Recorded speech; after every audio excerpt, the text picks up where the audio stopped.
안녕하십니까. 대한민국의 영적인 성장과 개인의 영혼의 진화를 위해 노력하고 있는 빛의 아갈탄의 이승훈입니다. 오늘도 저희 채널을 시청해 주셔서 감사합니다. 이 영상은 인생을 살다 보면 여러 가지 궁금점이 생기지만 그것에 대해서 누구 하나 시원하게 대답해 주지 못하는 것에 대해 백색 형제들의 메시지 혹은 가르침을 통해 인생, 삶의 지혜를 전해드리는 시간입니다. 이번 시간에는 가족은 왜 나를 힘들게 하는가입니다. 우리는 가족이 있습니다. 부모, 형제, 배우자, 자녀, 친척, 내 주위에는 많은 인연이 있습니다. 여러분들 가족분들하고 사이 좋으세요?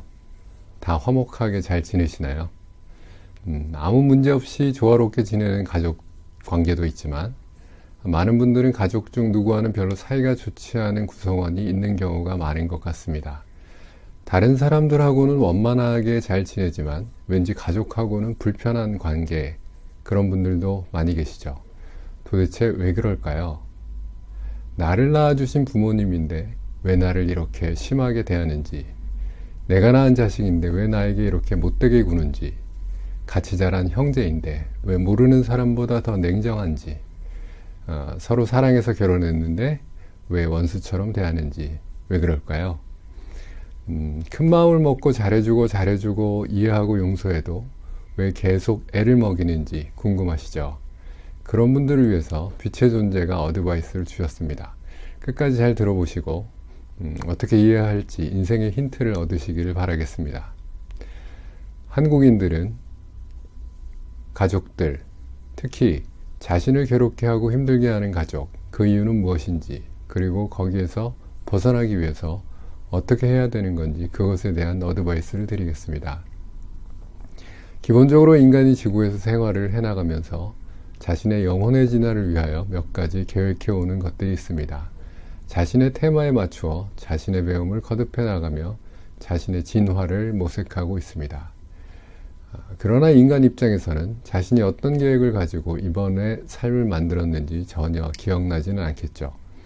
이렇게 기억이 나지 않는 이유는 여러 가지가 있습니다만 기본적으로는 한 번의 인생에서 그 모든 것들을 리셋하고 과거의 기억을 완전히 없앰으로써 제로부터 시작해서 그 어떤 과거의 집착, 인연, 잘했던 것, 잘못했던 것, 이런 것들을 모두 제로부터 시작해서 다시 한번 자신의 인생을, 자신의 영혼의 계획을 재설정해 나가는 것이 가장 영혼의 진화에 좋기 때문입니다. 그런 이유로 자신의 가족이 된 인연들도 실제로는 몇 번의 생애에 걸쳐서 여러 가지 카르마로 얽혀 있지만 그것이 어떤 카르마인지 전혀 기억이 나지 않은 상황입니다. 결국 지난번의 인생에서 내 가족이었던 어떤 구성원에게 무엇인가 심한 일을 했다. 혹은 가족은 아니었지만 인간관계에서 누군가에게 심한 행동을 했다. 무엇인가 그 사람에게 상처가 되는 이야기를 했다.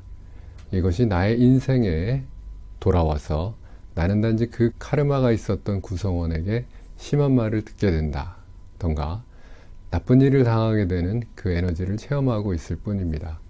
결국 과거에 얽혔던 카르마 때문에 나를 힘들게 하는 것일 뿐 그것은 어떤 의미에서는 상대의 잘못은 아닙니다. 결국 내가 했던 모든 악행이 나에게 돌아오고 있을 뿐이며 이것을 이해하지 않는 한 이번에 인생에서도 계속 상대를 원망하고 상대의 탓으로 돌리거나 할 것입니다. 결국 누군가에게 심한 말을 들었다. 이런 경우라면 내가 전생에서 누군가에게 심한 말을 했다. 그것이 돌아오고 있을 뿐이다. 이것을 먼저 이해해 주시기 바랍니다. 자, 그렇다면 가족들 간의 카르마, 이것으로 한두 번에 해결될 수 있는 것인가? 이것은 조금 더 복잡한 양상을 띠게 됩니다. 일반적으로 가족의 경우에는 몇 번의 인생에 걸쳐서 해소되지 못하고 쌓아왔던 카르마가 많기 때문에 한두 번의 카르마의 해소만으로는 전혀 이 상황이 나아지지 않는 경우가 대부분입니다.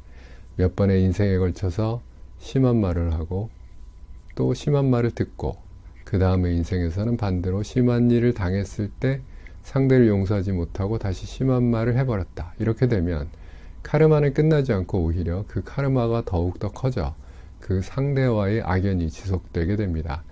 결국 이것이 몇 번이든 반복하게 되면 처음에 작았던 카르마는 결국은 상당히 큰 카르마로 이어져 한 번, 두 번 정도의 카르마가 아니라 수십 번의 카르마로 얽혀 있는 경우가 많습니다. 결국 이 모든 카르마를 제대로 해소하지 않는 한 상대와의 악연은 끝나지 않습니다. 결국 이 모든 것을 영혼들은 이해한 채 이 육체를 가지게 되었습니다. 결국 가족 간의 카르마라는 것은 상당히 많은 카르마들이 얽혀 있다는 것. 그래서 내가 상대를 이해하고 상대를 용서하고 상대를 너그러운 마음으로 포용했다. 그렇게 하더라도 그 다음으로 내가 다시 해결하고 체험해야 할 카르마는 반드시 다가오게 되어 있습니다. 결국 가족 간의 카르마라는 것은 한두 번의 용서와 이해로는 끝나지 않고 어떤 의미에서는 수십 번 반복되는 것이 당연하다라고도 할 수 있을 정도의 질긴 인연이 됩니다. 결국 가족 간의 악연을 다 끊기 위해서는 그 카르마가 완전히 끊길 때까지 계속해야 한다는 것. 어떤 의미에서는 이것이 상당히 괴롭고 힘든 과정일지도 모르겠습니다. 이런 과정에서 인간들은 지치게 되고 가족 간의 인연을 끊고 다른 식으로 해결하려는 시도를 하게 됩니다만 그것 역시도 카르마의 에너지로부터 완전히 벗어날 수는 없습니다. 결국 가족 간의 강한 카르마, 이것을 극복한다는 것은 가족 간의 관계가 조화롭고 사랑스럽고 이해하고 용서하는 관계가 될 때까지 계속될 것이라는 것, 이것을 이해해 주시기 바랍니다. 결국 한두 번의 카르마의 해소로 끝나는 것이 아니라 이것이 완전히 해결될 수 있을 때까지 가족의 카르마를 해소해야 한다는 것, 이것을 이해하고 조화롭고 화목한 가정을 이루어 나갈 수 있도록 해주시기 바랍니다. 자, 이렇게 끝을 냅니다. 들어보시니까 어떠세요? 왠지 끝이 없을 것 같으시죠? 학교, 직장, 사회에서 만난 인연들은 가족보다는 그렇게 많은 카르마로 이루어지지 않았다는 거죠. 그래서 일반적인 관계에서 오는 카르마는 한두 번의 카르마의 체험만으로 끝날 수 있지만 가족은 그렇지 않죠. 수많은 카르마를 끈질기게 해소해야 되는 상대라는 거죠. 그래서 거의 평생 동안 바로 옆에서 계속 인연을 이어갈 수 있도록 가족으로 만나게 되는 것일지도 모르겠습니다. 자, 지금부터라도 사이가 좋지 않은 가족과의 관계 하나하나씩 해결해 나가서 모두 평화롭고 행복한 가족이 될 수 있도록 해나갈 수 있도록 힘을 냅시다. 자, 오늘 끝까지 시청해 주셔서 감사합니다. 네이버 블로그나 다음 카페 빛의 아가탄에 방문해 주시면 올바른 배움에 대한 다양한 글들이 많으니 한번 읽어봐 주시기 바랍니다. 감사합니다.